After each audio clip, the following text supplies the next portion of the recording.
Hello বন্ধুরা, good afternoon. তো আজকে লাঞ্চটা শেয়ার করিনি তোমাদেরকে। সেদিনকে বলেছিলাম শ্রীরাম যাব।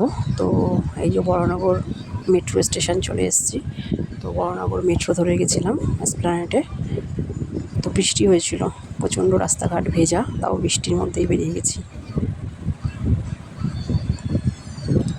দেখো কত জল, একটু বৃষ্টি হলেই জল জমে যায়। যাই হোক, আমরা এসপ্ল্যানেডে নেমে গেছি। এটা এসপ্ল্যানেড। তো আমরা যাচ্ছি তোমার ডাইরেক্ট শ্রীরামেই যাচ্ছি। শ্রীরামে গিয়ে কিছু কেনাকাটিও আছে।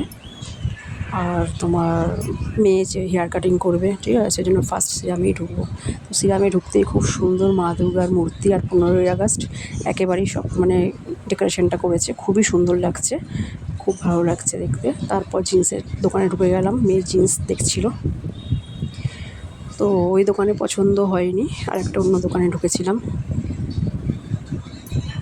তো জিন্সটা তোমাদেরকে পরে পুরো শপিং হোক তারপর দেখাবো, ঠিক আছে। শ্রীরামের মার্কেটটা দেখো, খুবই সুন্দর কালেকশানও খুব খুব ভালো তুলেছে। তোমরা কে কে আসবে